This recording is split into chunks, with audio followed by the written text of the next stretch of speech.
बोलो सतगुरुदेव जी की जय। बंदी छोड़ संतु सतगुरु रामपाल जी भगवान जी की जय हो। मुक्ति बोध संत गरीबदास जी महाराज की वाणी के सरलार्थ का कुछ अंग लेखक तथा सरलार्थ करता है संत रामपाल दास जी महाराज।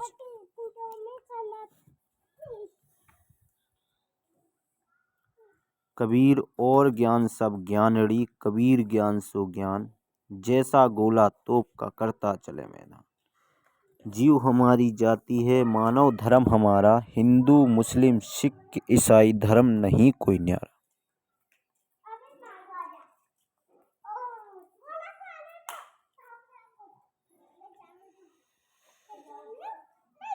निवेदन। इस पवित्र पुस्तक मुक्ति बोध में संत गरीबदास जी के अमर ग्रंथ के सरलार्थ से कुछ अंग लिखे हैं जो भिन्न पुस्तक बनाई है। इसमें संत गरीबदास जी के अमर ग्रंथ के सरलार्थ की एक झलक है। दूसरे शब्दों में सरलार्थ का नमूना सैंपल है। जैसे कुएं से एक बाल्टी जल निकालकर उसे पीकर जांचा जाता है कि मीठा है या खारा। अन्य उदाहरण, व्यापारी लोग बोरी में पारखी मारकर कुछ माल निकालकर जांच कर लेते हैं कि बोरी में कैसा माल है। मुक्ति बोध संत गरीबदास जी के अमर ग्रंथ के सरलार्थ से निकला पारखी वाला माल है। इसे पढ़कर जांचें कि सरलार्थ कैसा है। अमर बोध के सरलार्थ को समझने के लिए दो शब्द लिखने अनिवार्य हैं।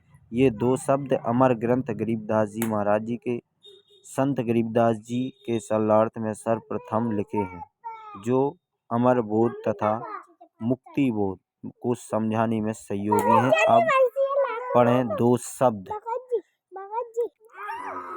संत गरीबदास जी के अमर ग्रंथ की अमृत वाणी का सरलार्थ प्रारंभ करने से पूर्व कुछ आवश्यक जानकारी कराना अनिवार्य समझता हूँ। श्री सदग्रंथ साहिब में अधिक वाणी संत गरीबदास जी महाराज जी की है।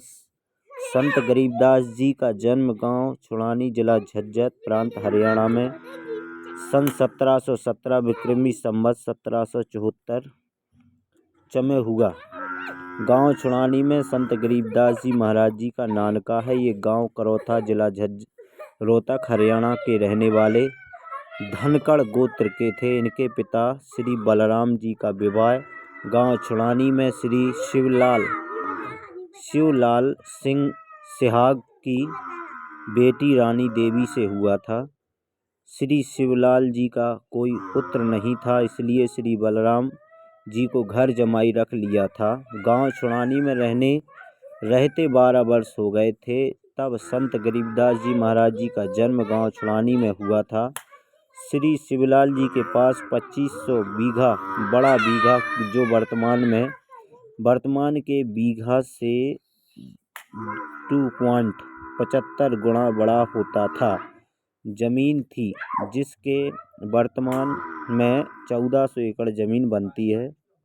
2500 गुणे 2.75 बटे 5 यानी कि 1375 एकड़। उस सारी जमीन के वारिस श्री बलराम जी हुए तथा उनके पश्चात इनके इकलौते पुत्र संत गरीबदास जी उस सर्व जमीन के वारिस हुए। उस समय पशु अधिक पाले जाते थे।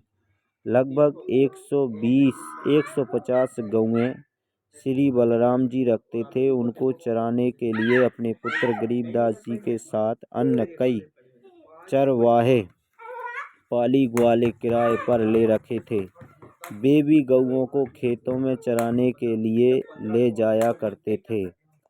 जिस समय संत गरीबदास जी 10 वर्ष की आयु के हुए, वे गायों को चराने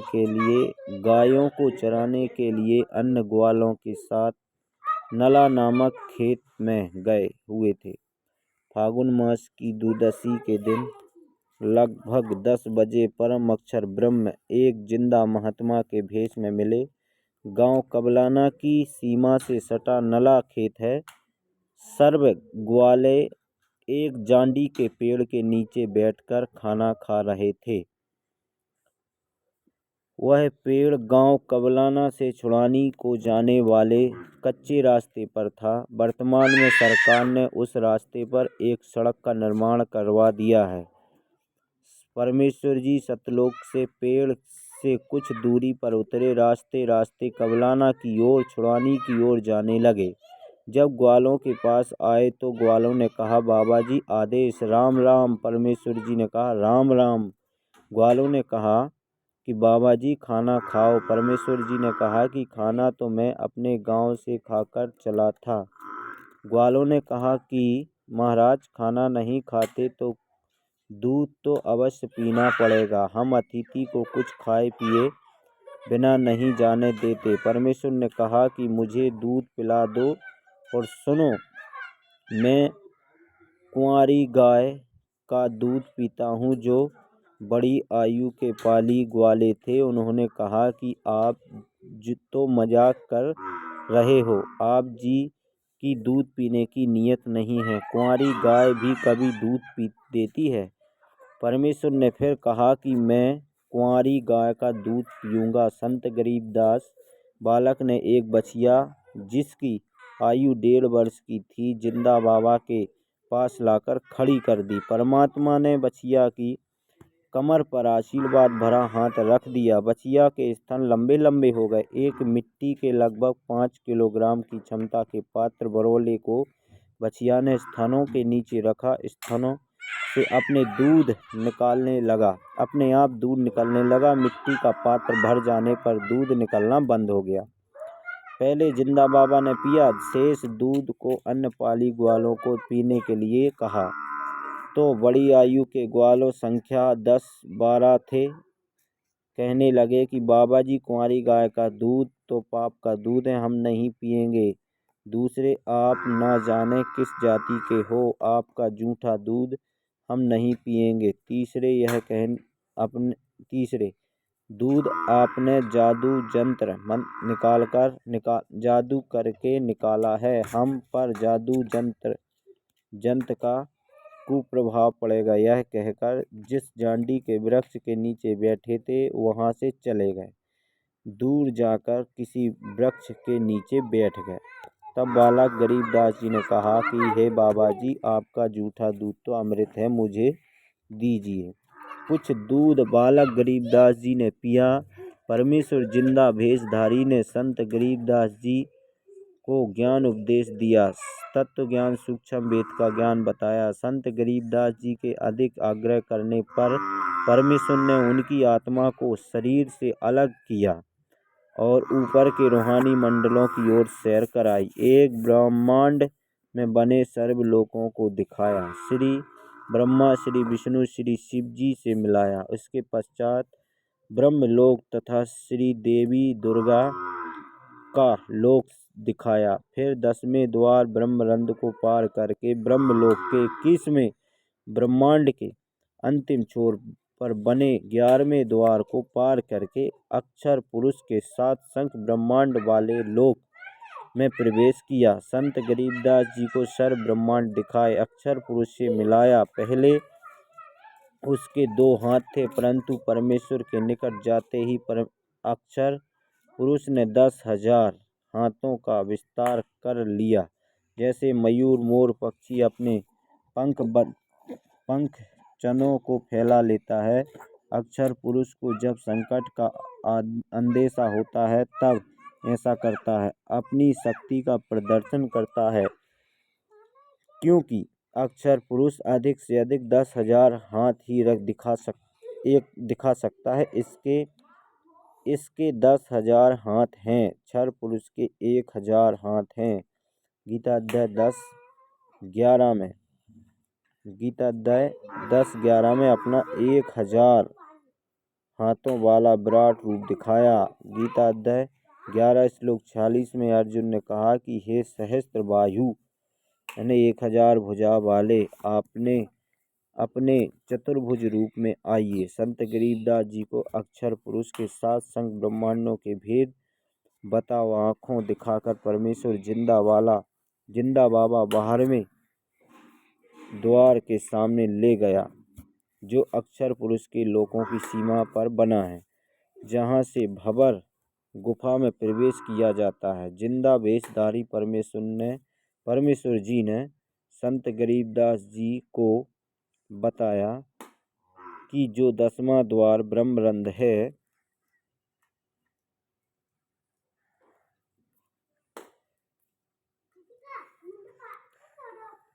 वह मैंने सतनाम के जाप से खोला था। जो 11वां द्वार है वह मैंने तथा सत जो सांकेतिक मंत्र हैं सांकेतिक से खोला था। अन्य किसी भी मंत्र से उन द्वारों पर लगे वाले लॉक नहीं खुलते। अब यह 12वां द्वार है, यह मैं सत शब्द सार नाम से खोलूंगा। इसके अतिरिक्त किसी नाम के जाप से यह नहीं खुल सकता। तब परमात्मा ने मन ही मन में सार नाम का जाप किया। 12वां द्वार खुल गया। परमेश्वर जिंदा रूप में तथा संत गरीबदास जी की आत्मा भंवर गुफा में प्रवेश कर गई। फिर सतलोक में प्रवेश करके उस श्वेत गुम्बद के सामने खड़े हो गए, जिसके मध्य में सिंहासन, उर्दू में तख्त कहते हैं, के ऊपर तेजोमय श्वेत रंग नर रूप में परम अक्षर ब्रह्म जी विराजमान थे, जिनके एक रोम शरीर के बाल से इतना प्रकाश निकल रहा था कि जो करोड़ सूर्यों तथा इतने ही चंदों चंद्रमाओं के मिले जुले प्रकाश से भी अधिक था। इससे अंदाजा लगाया जा सकता है उस परम अक्षर ब्रह्म सतपुरुष जी के संपूर्ण शरीर की कितनी रोशनी होगी। सतलोक स्वयं भी हीरे की तरह प्रकाशमान है। उस पर प्रकाश को जो परमेश्वर कबीर जी के पवित्र शरीर से तथा उसके अमर लोक से निकल रहा है, केवल आत्मा की आँखों यानी दिव्य दृष्टि से ही देखा जा सकता है, चर्म दृष्टि से नहीं देखा जा सकता। फिर जिंदा बाबा अपने सात बालक गरीबदास जी को लेकर उस सिंहासन के निकट गए तथा वहां रखे चबर को उठाकर तख्त पर बैठे परमात्मा के ऊपर डुराने चलाने लगे। बालक गरीबदास जी ने विचार किया कि यह परमात्मा और यह बाबा तो परमात्मा का सेवक है। उसी समय तेजोमय शरीर वाला प्रभु सिंहासन त्याग कर खड़ा हो गया। जिंदा बाबा के हाथ से चबर ले लिया और जिंदा बाबा को सिंहासन पर बैठने का संकेत किया। जिंदा वेशधारी प्रभु असंख्य ब्रह्मांडों के मालिक के रूप में विराजमान सिंहासन पर बैठ गए। पहले वाला प्रभु जिंदा बाबा पर चबर करने लगा।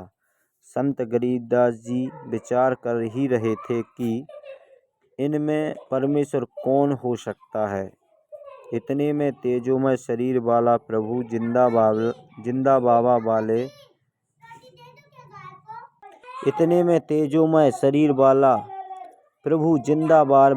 वाले शरीर में समा गए। दोनों मिलकर एक हो गए। जिंदा बाबा के शरीर का तेज उतना ही हो गया। सर्व आत्माओं को वचन से मैंने ही रचा।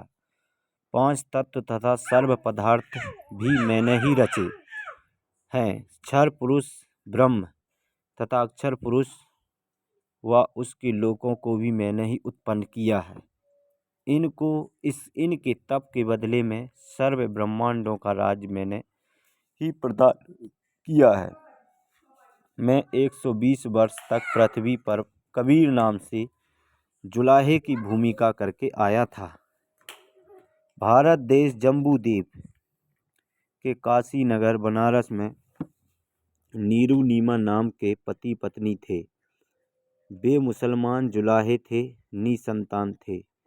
ज्येष्ठ सुदी पूर्णमासी की सुबह ब्रह्म मुहूर्त में लहर तारा नामक सरोवर में काशी के बाहर जंगल में नवजात शिशु का रूप धारण करके कमल के फूल पर लेटा था। मैं अपने इसी स्थान से गति करके गया था। नीरू जुलाहा तथा उसकी पत्नी प्रतिदिन उसी तालाब पर स्नान जाया करते थे। उस दिन मुझे बालक रूप में प्राप्त करके अत्यंत खुश हुए, मुझे अपने घर ले गए। मैंने 25 दिन तक कुछ भी आहार नहीं किया था। तब शिव जी एक साधु के भेष में उनके घर गए। वह सब मेरी प्रेरणा ही थी। मुझे अपने घर ले गए। मैंने 25 दिन तक कुछ भी आहार नहीं किया था। तब शिव जी एक साधु के सत साहेब, मैं कुंवारी गाय का दूध पीता था। तब नीरू एक बछिया लाया। शिव को मैंने शक्ति प्रदान की, वही है ना। उन्होंने बछिया की कमर पर अपना आशीर्वाद भरा हाथ रखा। कुंवारी गाय ने दूध दिया, तब मैंने दूध पिया था। मैं प्रत्येक युग में ऐसी लीला करता हूँ। जब मैं शिशु रूप में प्रकट होता हूँ, तब कुंवारी गायों से मेरी परवरिश की लीला हुआ करती है। हे गरीबदास, चारों वेद मेरी महिमा का गुणगान करते हैं। वेद मेरा भेद है, मैं ना वेदन के माही। जौन वेद से मैं मिलूं वो वेद जानते नाही। ऋग्वेद मंडल नंबर 9 सूक्त 1 मंत्र 9 में लिखा है कि जब परमेश्वर शिशु रूप में पृथ्वी पर प्रकट होते हैं, तब तो उनकी परवरिश की लीला कुंवारी गायों से होती है।